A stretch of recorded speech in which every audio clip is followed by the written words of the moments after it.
Welcome to Founders Future, a podcast powered by Closers.io, where we dive into the journeys of innovative entrepreneurs and explore the road ahead of them and their companies.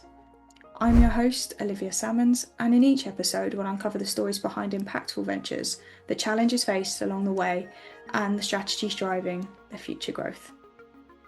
Today, I'm very excited to be joined by Caryn Meininger, founder of Live Iconic, a business coach, transformational mentor, and founder of a coaching platform dedicated to helping entrepreneurs build aligned, purpose-driven businesses. After spending years building and operating an 8-figure family business, Caryn experienced firsthand the pressure and burnout that often comes with traditional definitions of success. That experience led her to completely rethink what sustainable entrepreneurship really looks like. Today, through her coaching programs and frameworks like Live Iconic and Level Up Like a Boss, Caryn helps founders and solopreneurs overcome internal blocks, shift their mindset, and build businesses that grow in a way that actually feels aligned and fulfilling. Caryn, welcome to Founders Future. Thank you so much for joining me. Thank you. Thank you for that introduction. No worries, it's a pleasure. And it's a pleasure to be speaking with you. I'm very much excited to dive in and learn a little bit more about your journey. So, Caryn, with all of my guests, I do actually like to start at the beginning. So, if you don't mind briefly taking me back to what it was you was doing before you started up Live Iconic, and then from there, what was the motivation behind it? Yeah, I had a business with my brother Wow. called we had two companies, we had Fabric Tent and Outdoor Fabrics, and we worked together. We co-owned the business for about 15 years together. And it was a business where it was this very masculine type business. And I kept thinking to myself, like, is this it? Like, is this what I'm supposed to be doing? Like, I'm selling outdoor fabric. No shade to selling outdoor fabric, but it just wasn't like lighting me up. But Yeah. financially, the company was very successful. So on paper, everything looked incredible and amazing. And I was like, isn't this what everybody wants? Everybody wants like just this financial income, this financial freedom. And so I would just sit with that every day over and over and over again. And Mm. then COVID happened. And when COVID happened, well, back up a little bit. I was really into manifestation. I was doing all these like courses and all these things. And I walk in one day and I go to my brother. I'm like, we're gonna have $1 million month or we're gonna have a $10 million year. And our company hadn't ever hit that. So he was like, you're crazy. He looked at me like I had spiders coming out of my head. And I'm like, no, no, no. Like, I'm doing all this manifestation work. Like, it's gonna happen. And so he was like, okay. And then COVID hits, like I tell him this January 2020, COVID hits March, and I'm like, shit. Oh, can I curse on here? Of Sorry. course, yeah. I'm like, shit. I don't think we're hitting $1 million month, like, because everything closed down. Like, the roads were empty, right? Nobody could go Yeah. anywhere. I'm it, but they're like only what was it called? Like the nurses and doctors. I forget what they were called. Like the And I don't know why I can't think of the word right in now. the UK, it was urgent workers or like emergency workers, I think is what it's Emergency called. workers, right? They Yeah. were the only ones allowed to work or go into the office, but we were like, we're going in anyway. And so Mhm. I would go to work and it would just be empty, no calls, crickets. And then we realized there was a mask shortage. And Mm. we're like, oh my gosh, we can make masks out of our fabric. Because it was like, it actually passed like level one FDA. I learned all about FDA approvals. Okay, I Nice. sold fabric. Now I knew all about FDA approvals. And so we started creating the mask, but you couldn't really breathe out of these masks because it was pretty heavy duty fabric. And so we called the hospital and we're like, hey, what do you guys need? And they're like, we need gowns. Mm. And so we had level one, some level two FDA approved material to make reusable gowns. And so we started making these gowns. And I went from being so bored in my business to like, I hate my life, it's miserable, to having a purpose. Our company started creating these gowns and making millions of gowns and millions of dollars at the same time. And it was this realization, wow, like you can make money and make an impact at the same time. And like, I was always taught like you had to hustle so hard, and it's hard to make money and you can't make an impact and make money. It was all these limiting beliefs that I had. And then when we started creating these gowns for all of these hospitals, all of that shifted for me. And I was like, wow, you can make impact and you can make money doing it.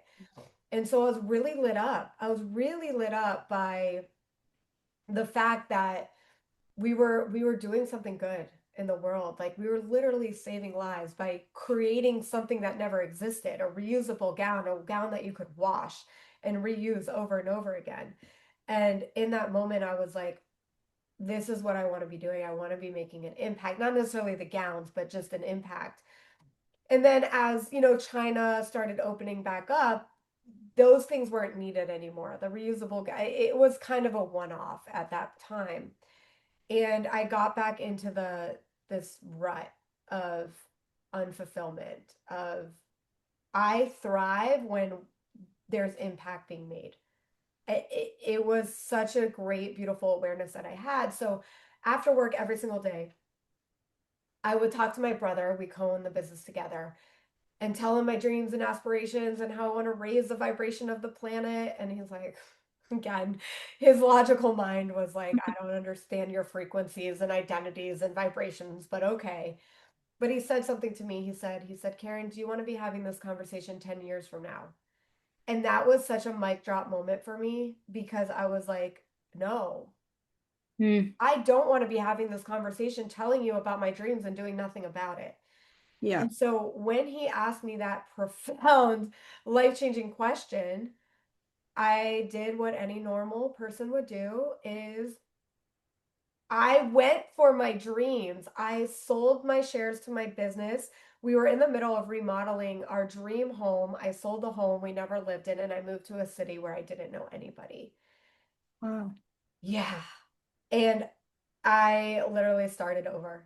Like I knew nothing about the coaching world. I All I knew was selling a product. I knew how to sell a product. I didn't know how to sell a service. Yeah, I know what you mean. So I just started going for it. I started investing in myself at ridiculous levels. Like ridiculous levels, like hundreds of thousands, maybe even millions of dollars in coaches, courses. Um, I was so invested in myself, and I decided to choose me first for the first time in my life, because the business that we had, my brother and I had, was actually my dad's business. And when Okay. my dad passed away, I felt like I had to keep living his legacy versus living my own legacy. And so there was a lot of inner work done around, who am I living for? Am I living for my dad, or am I living for me? And so in that moment, there was a lot of like visionary, like I'm a visionary. There was a lot of visionary work of believing in myself and identity recalibration work that I had to do to shift myself into the woman I am now. And so, yeah, that was the turning point for me, was when my brother asked me that question, and I decided, I made one choice. There was no framework. I made a choice that I was going all in on myself, and that's what I did. I love that for you. And here we are today, which is, and thank you so much for sharing that journey and that story. It's incredible. And it's one that's very unique and obviously very unique to you, which is such a great position to be in because now obviously you have all that experience that you can pass on to everybody else, even after investing in yourself, which again takes a lot of work and a lot of steps to even make those kind of assumptions and that you know you're going to jump into it feet first is a beautiful thing. And obviously your brother, it's a very provoking but obviously thought sparking question as well that just naturally kind of tips you over the edge. But yeah, I feel like when you do have that purpose to just help people, you know, as you're talking about like you want to be fulfilled within your work as well. when that drive is so pulling, naturally everything else does go and could. So let's see what's happened. So let's dive into the coaching aspect a little bit more, just so the listeners can have some context moving forward. So, Caryn, when it does come to like Live Iconic, who would you say like is your ideal client? Like who do you very, very much love to work with the most? And then from there, how is it you help them? And how would you support them along their own journey? My ideal client is a female entrepreneur who isn't afraid to go after their dreams, Beautiful. who is going to argue for their dreams and isn't afraid of putting themselves first. I used to think my ideal client was a woman who was so successful like me and then was unfulfilled and now what? But Yeah, the women that get the best results are the ones who aren't afraid to argue for their dreams. Because if you're coming to me and you're telling me your limitations and wanting me to validate you and your limitations, it's not going to work. yeah, We're not going to get anywhere because I have to vibe shift you first, and there's 100%. more energetic work needing to be done before you can actually even take action for Yeah, yourself. But a lot of the work that I do is the inner, right? We have the self-doubts, the procrastination, the perfectionism, the unworthiness, the all of those things that become present as an entrepreneur. We're yeah, on the biggest spiritual journey of our life in entrepreneurship. And what I say to everybody is just don't quit. You can pivot as many times as you want, but don't quit. So yeah, it's the woman who's not afraid to put herself first, the yeah, woman who wants to create a movement, the woman who is ready to make some sort of impact, but knows there's a couple blocks that are stopping her. And that's what I help with love it. is recognizing those patterns and the blocks that are stopping you from not saying the thing online, from not making the move, not investing in yourself. And those are my people. Yeah, They're the I love that. women and they're out there. They're my 1%. They're my unicorns. And those are the ones who can make shit happen out of nothing, but Yeah, they can are. hold the vision without evidence and know Yeah. it's possible for them. Yeah, I love that. And as you say, that kind of that first little step of readiness has to be there. They have to be ready to take that plunge and the confidence behind them, it's like I trust what I'm doing, I'm aligned with myself, and then moving forward from there. A big part of it must also be obviously redefining their version of success, much like the situation you was in, like on paper. Most people look and be like, that's exactly what I want. Like I can't understand why she's unhappy. But as you say, it's kind of like realigning yourself and taking it from there. Is that one of the kind of shifts that you help with as well, that initial start process? Yeah, it everyone's going to have their own why and Yeah. their own reason. And sometimes you can't explain it. Like for me, it was I had all this financial stability, yet I was miserable. And from Mm. the outside looking in, why are you miserable? You should be grateful.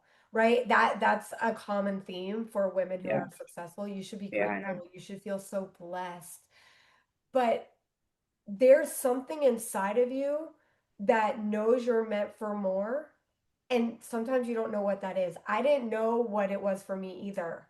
I didn't know what it was. When I first left, I started a company called Mini Mindsetters, which was all about helping parents teach their kids personal growth. And in that process, I learned that you can't teach your kids personal growth unless you do your own work. Yeah, Everything is a mirror. So it's teaching these women or identifying where is the mirror? Like, love it. what is your reality showing you that we're going to reflect back on your inside? So Yeah. there's no specific, you know, pinpoint of it because it's It's in internal them. and I help pull it out of you where a lot of times you've internalized it for so long you don't know how to communicate what Yeah. it is and what it means and what meant for more actually is. And so it's a lot of going inward, a lot of inner child work, reparenting work, renourishing yourself, creating safety for you to have more. A lot of times Yeah. it's like, well, I can't be more successful than my friends or I can't be more successful than my parents because then they're going to judge me.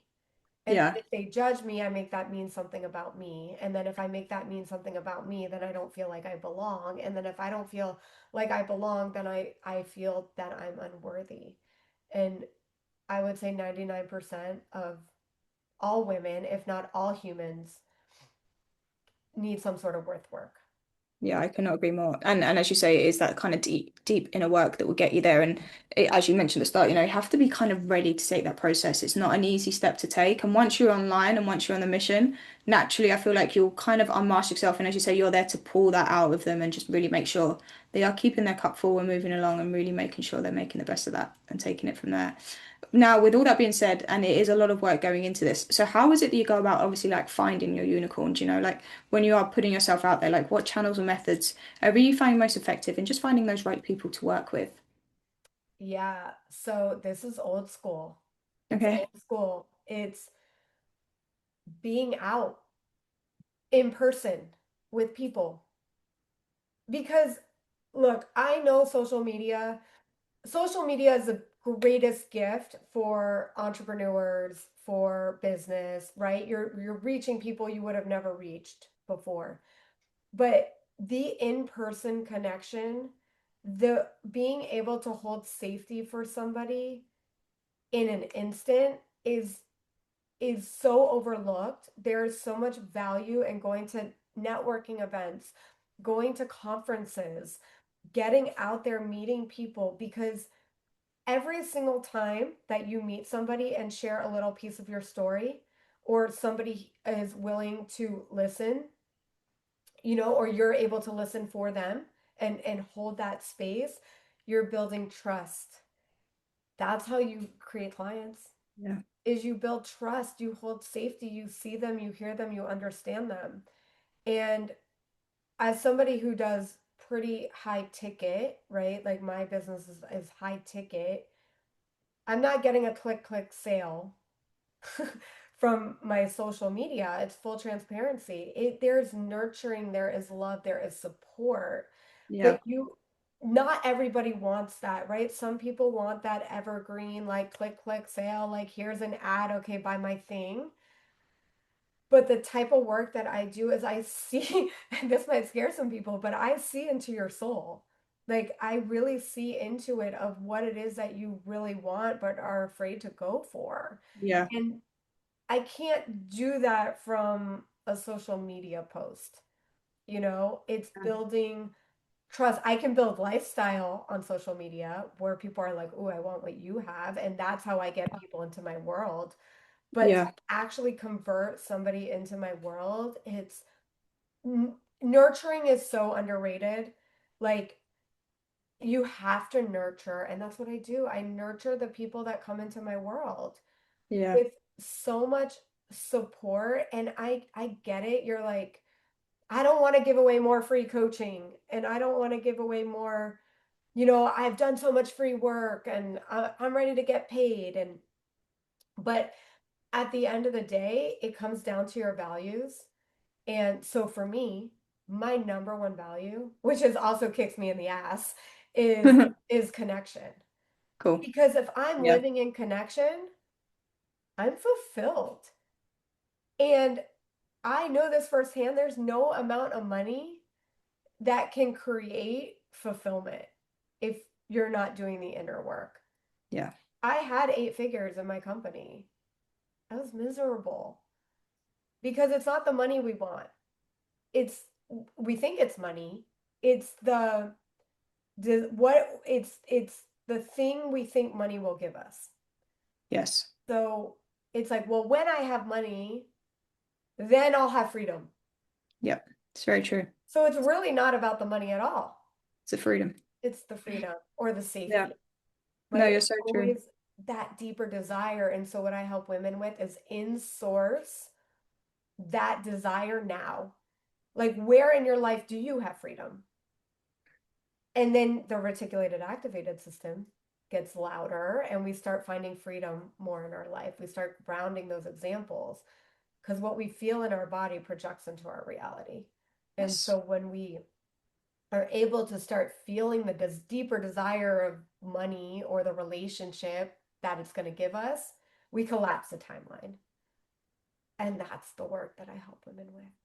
Love it. And as you say, like you obviously need to create that safe space as well. So within that, even nurturing, I take it obviously social media is a great tool. You said it yourself at the start. So very much being authentic with what you're putting out there, just making sure people are resonating with you. And then from there, you can nurture them through that system. But building, I'm assuming it has to be a good fit on your side as well when you are working with people because you're giving a lot of your own energy away. You know, especially when Definitely. you are doing this kind of deep inner work, it's a lot of yourself that you're pouring into other people. And it can be very heavy salad is a word I like to use for it, you know, on yourself if the person's not ready to take that step as well.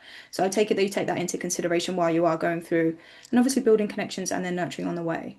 Yeah, there's an Yeah, application process, and nice. I know immediately if I want to go to the next step or the next Beautiful. level with this Yeah, potential client.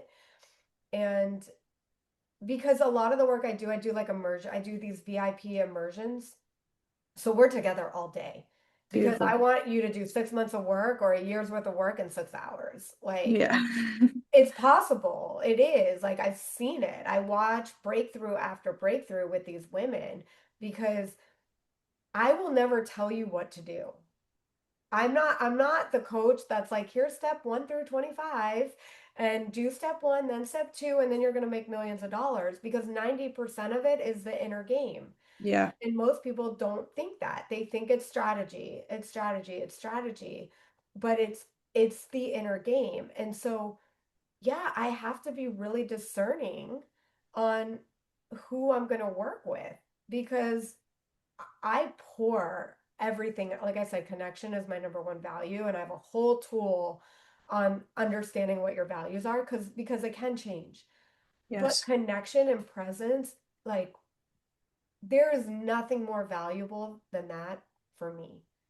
No, Is I I giving agree. full presence. Sorry, like I talking. agree with all I was going to say. Continue. I wanted to let you continue because I like where you're going.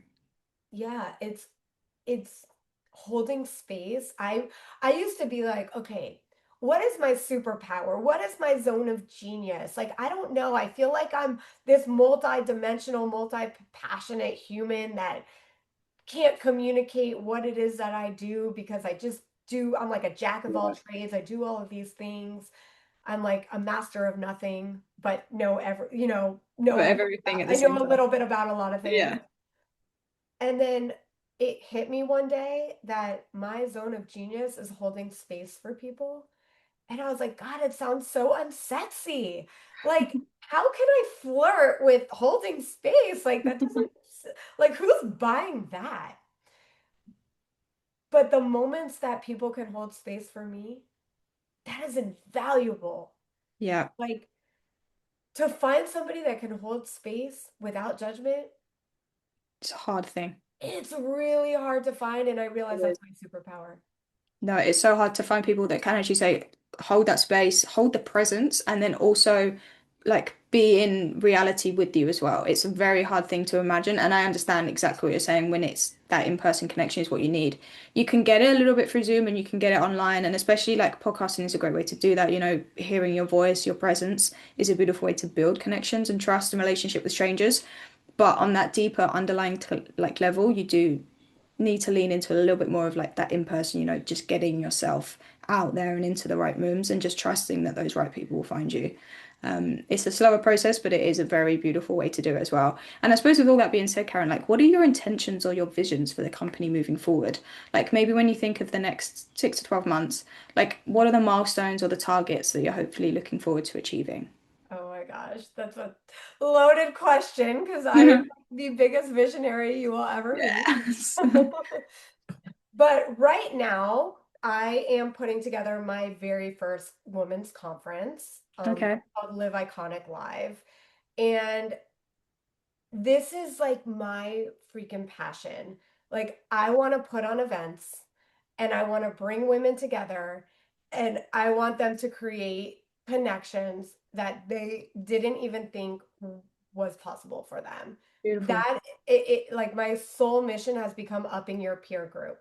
Like, I want you to be around people who are further along than you. It doesn't have to be financially, it could be Yeah. emotionally, it could be mentally, it could be just relationship wise, but I want women, my vision is creating this community through in-person events of upping your peer group, putting yourself in rooms with people further along than you so that you can grow and you can be stretched.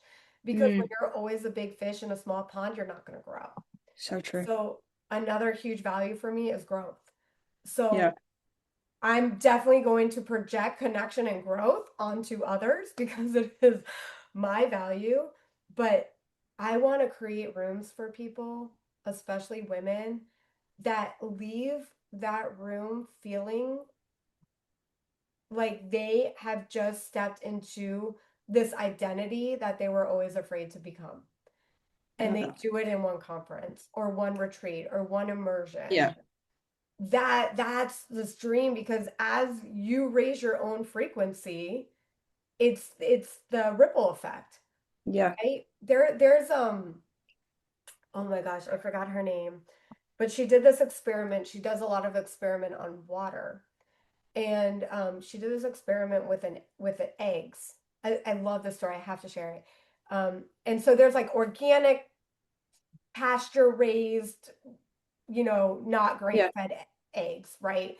And then there's like the processed eggs, the it's not processed, but the The battery they're in farm the egg. cage, right? Like Battery the farm. bad egg. We'll just call it. Yeah. In the Forgive UK, we call it a battery farm. I don't know if you call it the same thing in the US. Okay, okay, yeah. So we'll just call it the good egg and the bad egg. We'll simplify it, right? Yeah, let's do And that. and there was a study where they took the good egg and they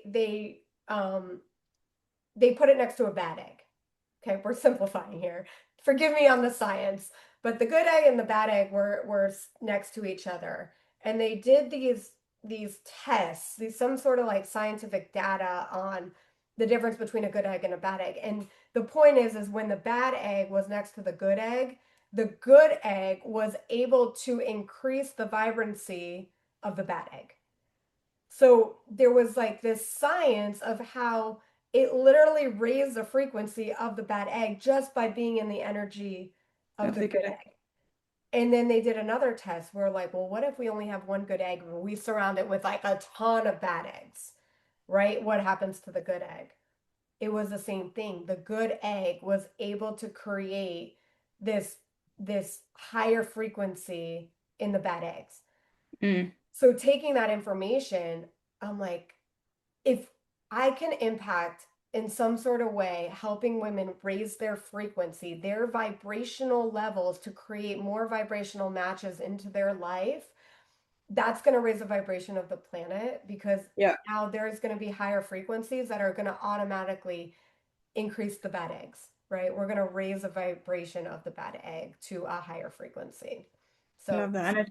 Yeah, and as you say, that's like one to many effects. It will trickle out as they go on about their lives and hopefully spread on to other people. And then naturally from there, you're having a very big impact with that kind of small group. The one thing I do love about events, like even a group offer, like conferences, what you're speaking about, is naturally everyone's going through their own journey and they have their own challenges and struggles they're looking to overcome. But you find a camaraderie effect as well. So naturally, if someone is struggling in a very similar aspect, it might not be in the same field, as you say, it could be finances, it could be relationship, it could be job, you have like effects where you can learn off of other people and just build relationships and connections along the way that people outside of your immediate circle, that can very much resonate with what you're going through. So it brings a lovely dynamic on like the customer side of things as well, which is a beautiful aspect to it. And Caryn, thank you so much for joining me today. We've run out of time to chat, but I could continue chatting all day long. But where can our listeners reach out best to work with you or connect with you if they would like to do so? yeah, I hang out on Instagram a lot at Caryn Meininger, and come to Live Iconic Live. It's in Fort Lauderdale, October 19th through 22nd. It's a Great Gatsby theme. It's super bougie. We're neutralizing wealth, we're normalizing wealth, and you'll leave a different person. And my guarantee is that you will leave with either a new mentor, a new client, or a new friend. And if you don't, I will send you an obnoxious bouquet of flowers. Beautiful stuff. So there's benefits all over the place. I love that. And th Caryn, thank you again for joining me. I really appreciate your time today.